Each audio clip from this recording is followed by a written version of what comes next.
The twin suns of the alien world burned low in the sky, painting the dusty fields in gold and red. Children ran across the open ground, their voices filled with laughter. Their ball bounced high, rolled low, and every kick made the group laugh louder. It was a scene of life, of energy, of youth. But on the far side, on a broken stone, one child sat alone. Her skin was pale silver, her hair long and tangled. Her eyes, wide and glowing faint blue, followed the ball each time it rolled across the field. She wanted to join. Her body leaned forward as if ready to jump in, but her hands clutched her lap tightly, because she knew she could not. She had only one leg. The other ended just above the knee, a scar of the past that never healed. Every time the ball came near her, she flinched, hoping maybe one of the children would ask her to join. But no one ever did. Instead, they avoided her. They laughed louder when she looked sad. They whispered words that stabbed harder than knives. Broken, they called her. Useless, they said. She lowered her eyes, trying to pretend she did not hear, but her small chest rose and fell with uneven breaths. She wanted to run, to laugh, to be like them, but she was only a shadow sitting in the dust, watching a world that had pushed her out. At the edge of the street that lined the field, a stranger stood. He was not one of them. His skin was different, his build was stronger, his clothes strange and patched from long travel. He was human. His dark eyes followed the lonely girl, not the ball. His jaw tightened, because he had seen that look before on Earth. In the eyes of soldiers left broken by war, he leaned against a wooden post, pretending to rest, but inside his mind questions burned. Who was she? Why did no one help her? Why did the other children look at her as if she was not even alive? He stayed quiet, watching, waiting. The girl shifted on her stone, the uneven ground making her balance harder. The ball bounced far this time, rolling close to her foot. For a second, hope flickered in her eyes. Maybe they would call her, maybe this time someone would smile at her. But the children shouted, "Don't touch it!" Their voices sharp, cruel. The girl froze, lifted her hands away from the ball and watched another child run to snatch it back. The laughter rose again, louder, sharper. Like knives scraping against stone, the human clenched his fists. He had seen cruelty, but not from children. He stepped forward once, then stopped. Something in the air told him the problem was deeper. This was not just teasing.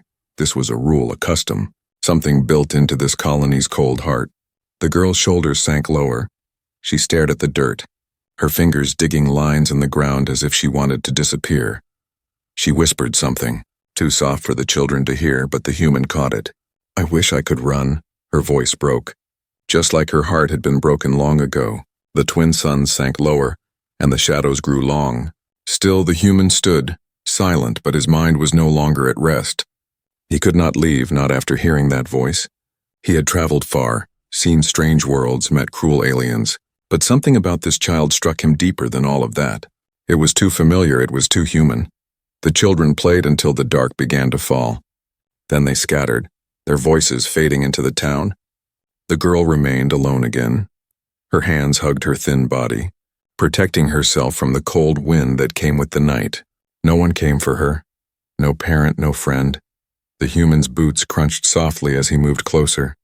He stopped a few steps away, careful not to scare her. She looked up, her glowing blue eyes wide with surprise, her lips trembled. She was not used to anyone standing so near. He lowered himself slowly, sitting on a broken log across from her. His eyes studied her face, young but already carrying the weight of rejection. He wanted to speak, but words felt heavy in his mouth. Instead, he let the silence stay, letting her see that he was not like the others. Her gaze shifted nervously to the ground. She did not know what this stranger wanted. Every time someone came near before, it only brought more pain, but this one was different. His eyes were not cruel, they were tired but kind. The wind lifted dust between them, and for a long moment they just sat in silence. The night deepened, stars began to fill the alien sky. The girl shivered, and the human noticed. He pulled a small cloth from his bag and held it out. She stared at it, then slowly reached. Her fingers brushed his hand, warm, steady, human. She pulled the cloth close. Hugging it tight, her lips moved as if to speak. But no words came.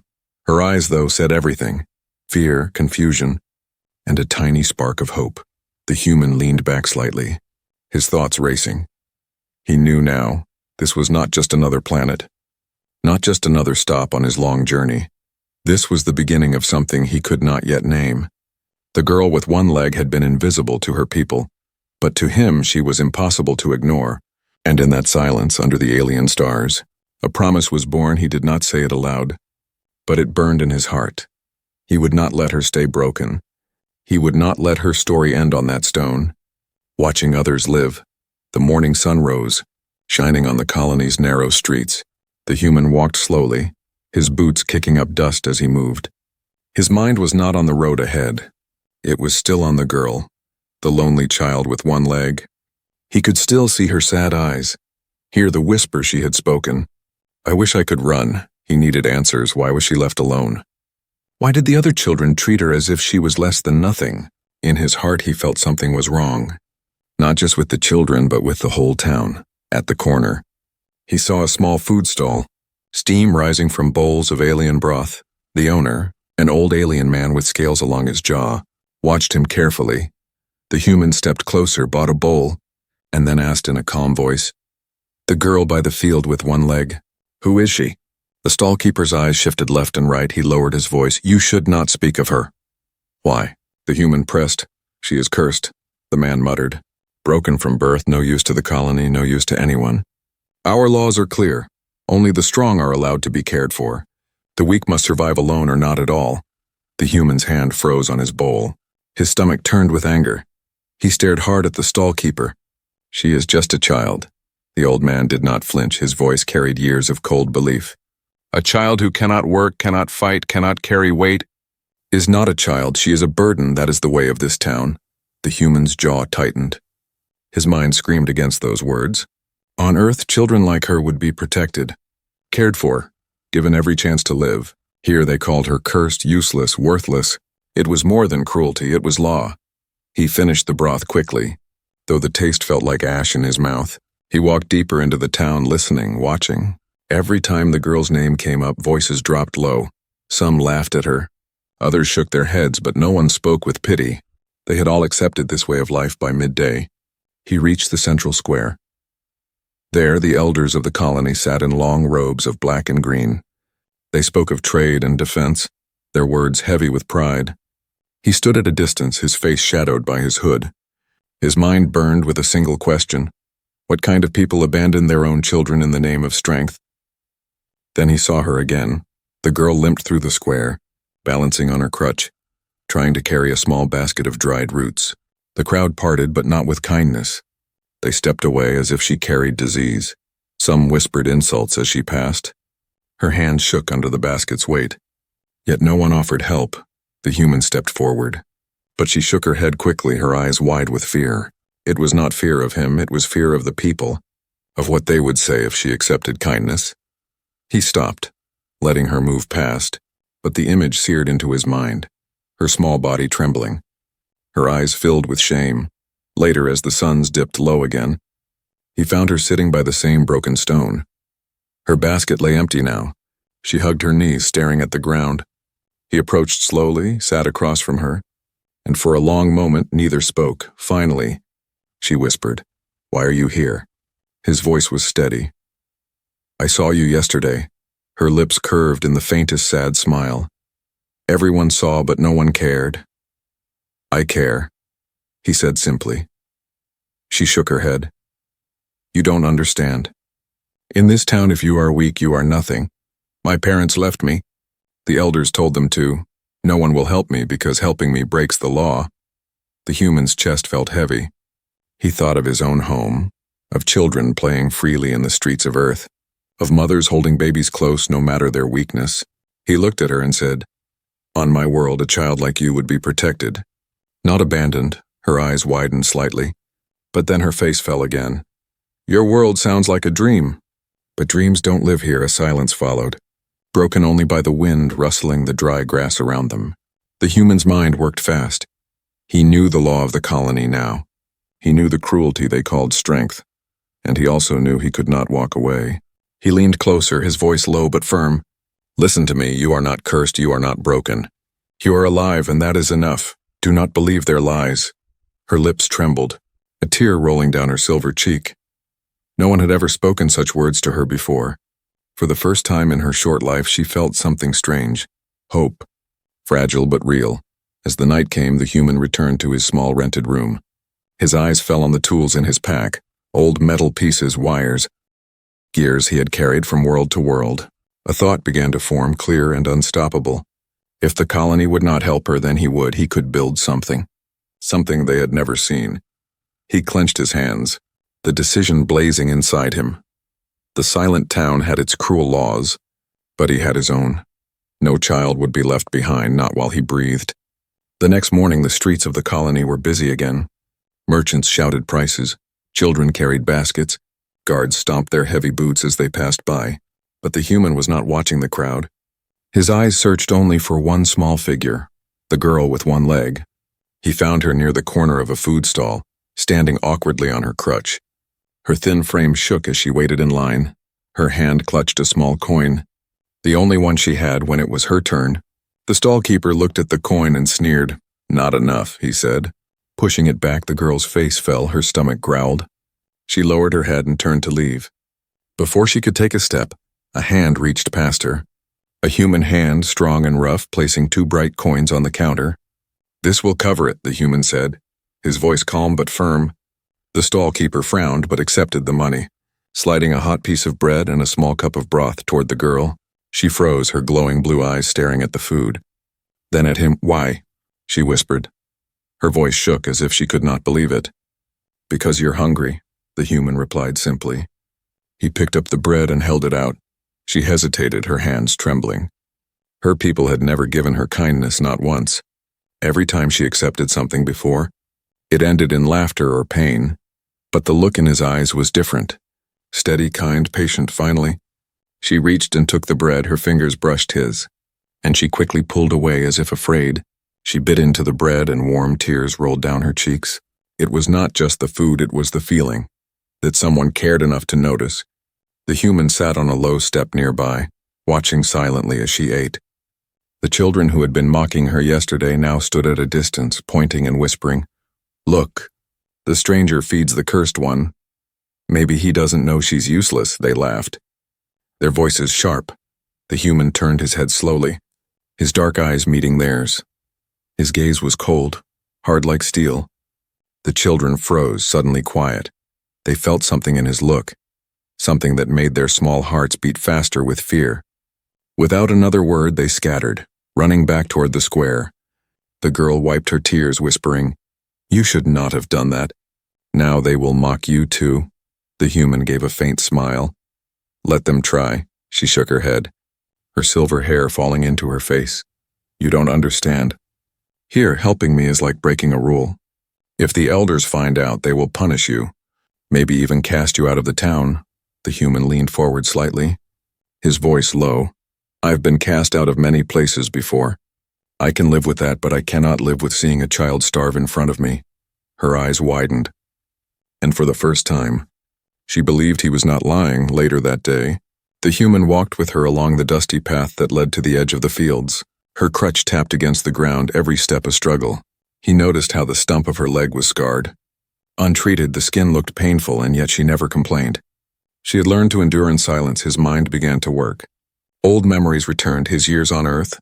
When he had worked with soldiers who lost limbs, he remembered the simple prosthetics he had built with spare parts, machines that helped men walk again. He thought, if I could do it then, maybe I can do it now. The girl sat down on her broken stone again, watching the other children play ball. This time, though, she was not only watching them, she kept glancing at the human, her eyes filled with quiet curiosity. "Why are you still here?" she asked. "Travelers never stay long in this town." He looked at the ball rolling across the field, then back at her. "Because maybe I found a reason to stay." Her small lips parted. Surprised, she did not know what to say. No one had ever spoken such words to her.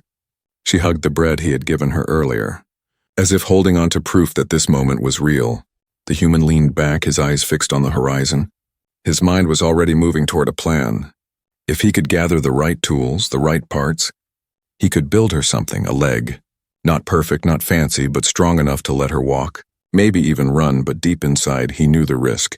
The colony's law was against him. Helping her in this way would draw the anger of the elders, maybe even the guards. Still, As he looked at her small frame and the sadness that had shaped her life, he knew one thing: he could not walk away, not now. The twin suns began to set, throwing long shadows across the dusty field. The children's laughter echoed, but this time, the sound did not break her as deeply as before. She had food in her belly and a strange warmth in her chest. She glanced at the human one last time before whispering softly, "Thank you." He nodded, his face calm but his heart fierce.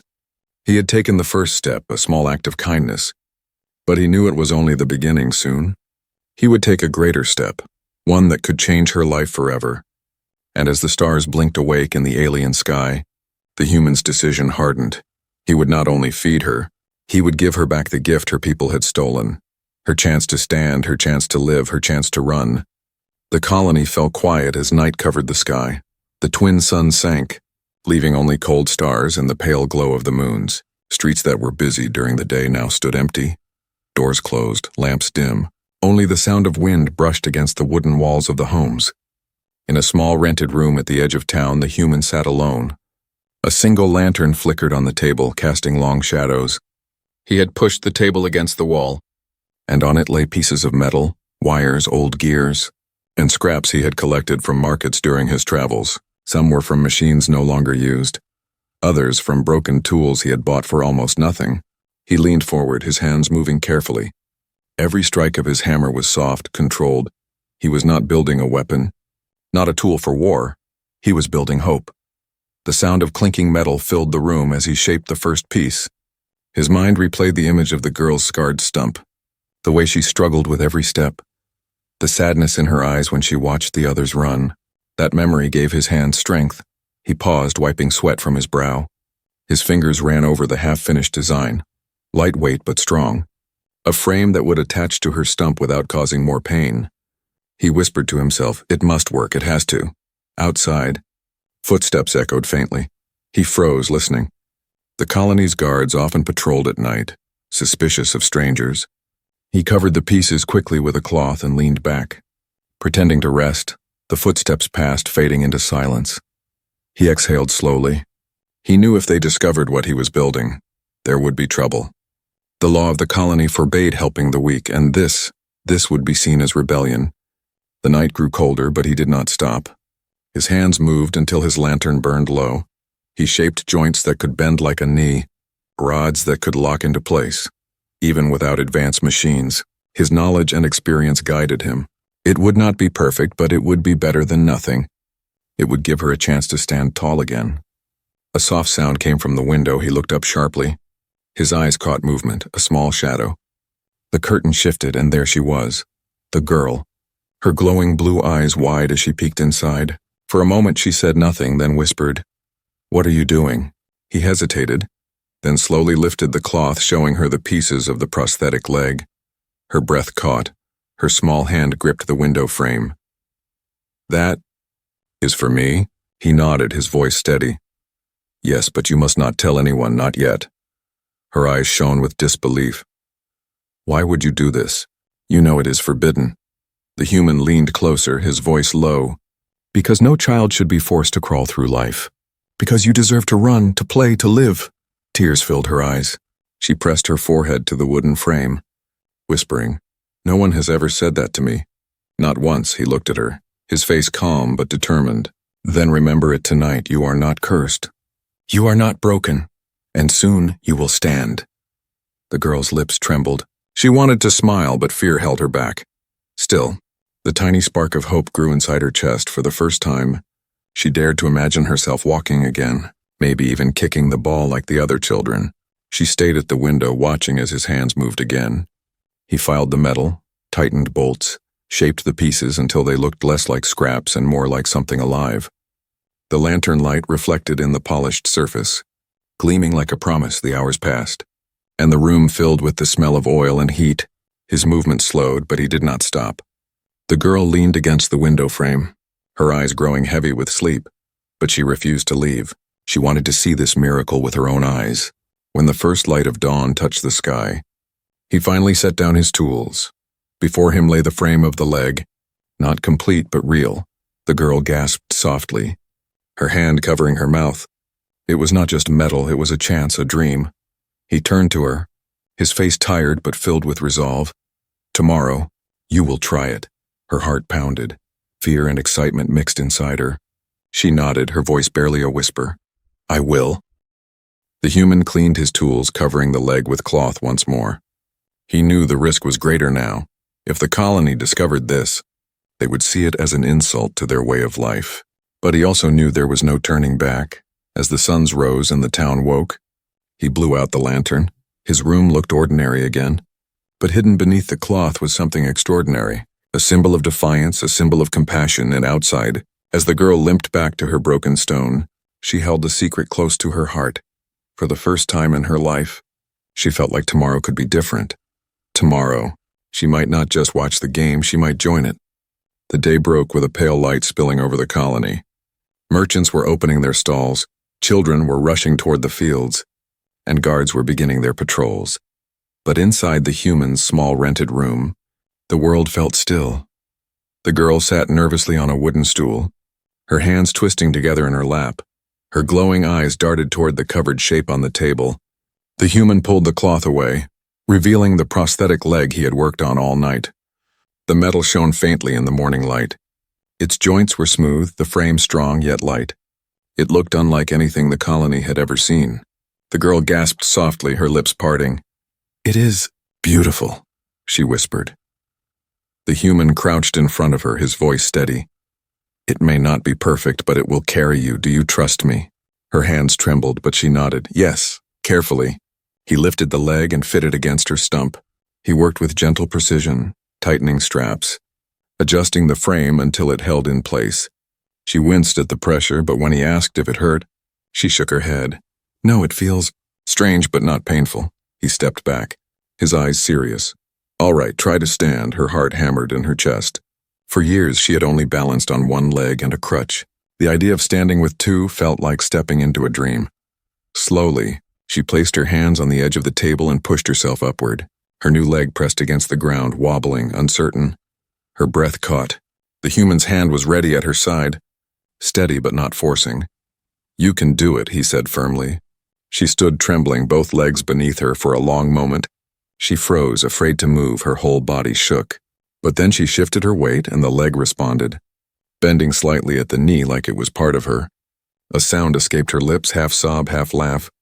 Her eyes filled with tears. I'm standing, the human nodded, pride flashing in his eyes. Yes, you are. She took a step, awkward and slow. Her foot dragged slightly, but the frame held. She looked down in disbelief, then took another, and another. Each step grew stronger, more certain. Her tears fell freely now, streaming down her cheeks. She whispered over and over, I'm walking. I'm walking. The human felt something tighten in his chest. He had seen wounded soldiers walk again, but this was different. This was not a warrior reclaiming strength. It was a child reclaiming her life. She turned toward him, her voice shaking but filled with joy. Can I try outside? He hesitated, thinking of the colony's harsh eyes, the cruel whispers, but when he saw her trembling hands and shining eyes, he could not refuse. He nodded. Yes, but carefully. Together, they stepped outside into the morning light. The girl moved slowly at first, her crutch still under one arm for balance. The ground was uneven, the air cold, yet with every step she grew braver. Her laughter, soft at first, rose into the open air. Some villagers noticed, their eyes widened. Whispers spread quickly. Look, the cursed girl. She's walking. Impossible. The children playing in the distance stopped, their ball rolling forgotten. They stared as she crossed the path, her prosthetic leg gleaming in the sun. She stumbled once, almost falling, but the human caught her arm, steadying her. She looked up at him and smiled through her tears. I can do it. He nodded, letting go. She took another step alone, then another. Soon she was moving across the open space. Unsteady but free, gasps rippled through the crowd. Some shook their heads in anger, muttering, This breaks our law. Others simply stared in shock. Unable to look away, the girl stopped in the middle of the path. Breathing hard, she turned to the human, her face glowing with life, and whispered, Can I try running? His eyes softened. If you're ready, she nodded. And with all her courage, she pushed forward. Her steps were clumsy, uneven, but they carried her faster than she had moved in years. The wind caught her hair and laughter burst from her chest. It was raw, wild, alive. The ball from the children's game rolled toward her. She didn't freeze this time. Instead, she swung her new leg and kicked. The ball flew across the field, higher than any of the other children had managed. For a heartbeat, silence fell. Every eye in the colony turned to her. The cursed girl, the broken child, was running, laughing, and playing. Then she stopped, her chest heaving. Her eyes filled with tears of joy as she looked at the human. Her voice cracked as she cried out, "I'm free!" The crowd's whispers grew louder, some in awe, some in anger. The elders had not yet spoken, but already tension filled the air. The human walked to her side, resting a steady hand on her shoulder. His voice low but firm. "They can whisper all they want, but no one can take this from you, not now. Not ever." The girl leaned into him, her body trembling with both exhaustion and joy. She had taken her first step, not just on the ground, but into a new life. And as the suns climbed higher, casting their golden light across the colony, one thing was clear. Nothing would ever be the same again. The colony buzzed with whispers the next morning. The story spread like fire through dry grass. The broken girl walks. Some said it was a trick. Others swore they saw her with their own eyes, kicking the ball higher than any child ever had. The elders remained silent, but the air was heavy with tension. The girl herself sat by her broken stone, her new leg shining faintly in the light. She touched it often, afraid it might vanish like a dream. Her heart still raced with the memory of running. Her lips curved into a smile every time she whispered to herself, "I can walk. I can run, but joy never lasts long in a place ruled by cruelty." The other children gathered at the edge of the field, their eyes sharp, their voices mocking. "So, the cursed one thinks she is strong now." One sneered. Another laughed. "A leg of metal does not make you one of us." The girl lowered her gaze, gripping her crutch tightly. Fear pricked at her chest. Old wounds of rejection still fresh, but then the human walked to her side, his presence steady as a wall, his voice calm but strong. "You don't need their permission to play," her heart pounded. "But they will laugh again." "Let them," he replied, his eyes never leaving the group of children. "You owe them nothing." One of the bigger boys stepped forward, kicking the ball toward her, his smirk cruel. "If you are one of us, prove it. Play." The ball rolled near her feet. She froze, every muscle tense. The memory of yesterday's kick rushed back, but so did years of mockery. Her hands shook. Should she dare? The human leaned closer, his voice a whisper only she could hear. "You already proved you can stand. Now show them you can fight for your place." She looked at him, saw the fire in his eyes, and felt courage spark inside her chest. Slowly, she dropped her crutch to the ground. Balancing on both legs, her breath came quick. But she bent down and picked up the ball. The crowd of children waited, some smirking, others watching with wide eyes. She placed the ball before her and stepped back. Her new leg felt strange but strong. She clenched her fists, pulled in a deep breath, and kicked. The ball soared across the field, spinning high, landing far beyond the others. The children gasped, their mouths open in shock. Her eyes widened too, joy flooding her chest. She laughed, a sound so free and bright that for a moment, the whole field fell silent. But silence quickly turned to challenge. The children grabbed the ball, and soon the game began again. This time they did not keep her away. They passed the ball toward her, some to test her, some to make her fail. She stumbled at first, her new leg awkward in the rush. But each time she fell, the human helped her up. And each time she rose, her steps grew steadier, her kick stronger, her laughter louder. At one moment, the ball came flying fast toward her chest.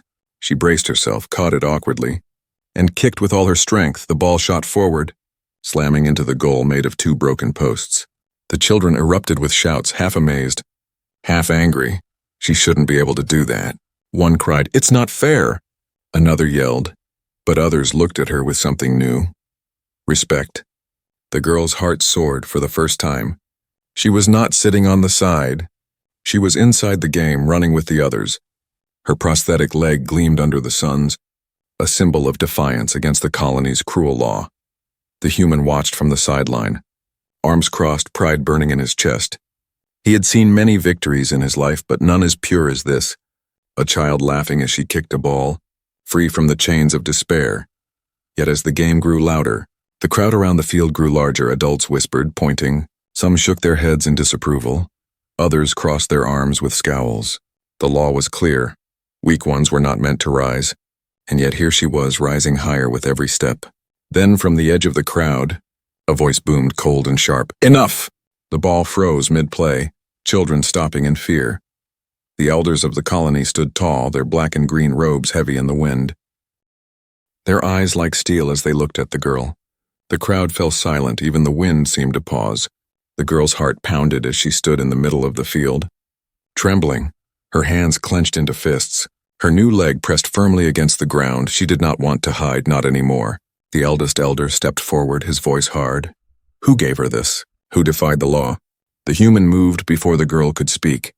His dark eyes burned with challenge, his voice cut through the silence. I did. Gasps rippled through the crowd. The elders glared at him, but he did not flinch. He stood tall, steady as stone. The girl looked up at him, fear and awe mixing in her heart. He had risked everything, not just for her survival, but for her freedom. The elder's voice grew colder. You dare break our law? You dare raise what was meant to be left behind? The human's jaw tightened. His reply was simple, but it shook the air. I dare because she deserves to live. The crowd murmured in shock. The children wide-eyed, the girl stood trembling but strong, and though fear curled inside her chest, another feeling rose higher, pride. For the first time in her life, she was not invisible, not silent. She was standing in the middle of the field with the ball at her feet, and the human at her side, and in that moment, the colony knew something had changed forever. The field was silent, the children no longer laughed. The crowd no longer whispered. All eyes were on the human and the girl. The elders stood at the edge, their robes swaying in the cold wind, their faces carved with anger and disbelief. The eldest elder raised his staff, his voice heavy and sharp. This is a violation, our law is clear. The weak are left behind, no hand may lift them. No tool may restore them, this human has broken what we stand upon. The people murmured, some nodding, some shifting uncomfortably. For many, the law was sacred. But for the first time, doubt flickered. They had seen the girl walk, run, laugh. They had seen her spirit come alive again. It was not a curse, it was a miracle. The girl stood in the center, trembling, but she did not step back. Her hands clenched at her sides. Her prosthetic leg pressed firmly into the earth. She wanted to cry, but she lifted her chin instead. She would not bow, not again. The human's voice rang out, calm but strong. Your law is not strength, it is fear. You abandon children and call it tradition. But I call it cruelty. Gasps spread across the crowd. No outsider had ever spoken against the elders like this. The guards shifted uneasily, hands on their weapons, waiting for the command. The eldest elder's eyes narrowed. You come from another world, you know nothing of ours. Leave before we cast you out by force, but before the human could reply. The girl stepped forward, her voice shook, but her words carried through the silence. No, he cannot leave, because without him, I would still be crawling in the dust, I would still be hungry alone. Forgotten. Her glowing blue eyes swept across the crowd, catching the eyes of those who once ignored her. You called me cursed. You said I was useless, but look at me now. I can walk, I can run. I can play, I can live. Was I ever truly broken? Or was it only your hearts that were blind? A hush fell over the field. Her words cut deeper than the human's defiance. For she was one of them, a child of their own blood. And she was no longer silent. The elders stiffened, their pride wounded. But the people stirred. Some lowered their heads in shame, some whispered, "She speaks truth." Others nodded slowly, their eyes softening. The human placed a steady hand on her shoulder, his gaze never leaving the elders. You fear change, but change has already come. This child will not crawl again, not while I live. The eldest elder's grip tightened on his staff. But one of the younger elders shifted, his voice uncertain. Perhaps our law has blinded us too long. The eldest snapped, "Silence!" But the doubt had already cracked the stone. The children who once mocked her now stood frozen, the memory of her laughter, of the ball flying through the air, stirred something inside them for the first time. They saw her not as cursed, but as one of them. The girl took another step forward, standing tall on her new leg. Her voice rang clear. I'm not asking for pity. I am not asking for gifts. I'm asking only to live, to be what I am meant to be. And I will never go back to the dust again. The human looked at her, pride filling his chest. She was no longer the silent child on the stone. She was rising, stronger than the law that had tried to bury her. The crowd shifted again, whispers growing louder. Some even clapped softly, a sound that spread like sparks through dry grass. The elders' authority wavered under the weight of the people's awakening. The eldest elder's face darkened. But he saw the tide turning. His staff lowered slowly. His voice, and still bitter, rang out, "If this is the will of the people, then so be it, but remember, this change is dangerous. It will bring consequences." The people did not reply. Their eyes were on the girl. Their silence was no longer rejection, it was respect. The girl turned to the human, her eyes shining with tears. "You gave me back my life," she whispered. He shook his head, his voice soft. "No, you always had it. I only helped you find it again." The ball rolled to her feet once more. This time, no one shouted for her to stop. She kicked it high into the air, laughter bursting from her lips. The children chased it, and for the first time, they called out her name, not as an insult, but as one of their own. The human stood watching, his heart steady. He knew battles lay ahead the elders would not forget. The law might strike again, but in that moment, he saw victory, not in war, not in power, but in the simple joy of a child running free. As the sun set, the colony felt different. The girl was no longer a shadow, no longer cursed, she was a spark of change. And the human knew that spark would spread. A new beginning had come, and it started not with armies, not with leaders, but with a child who dared to stand and a human who refused to walk away.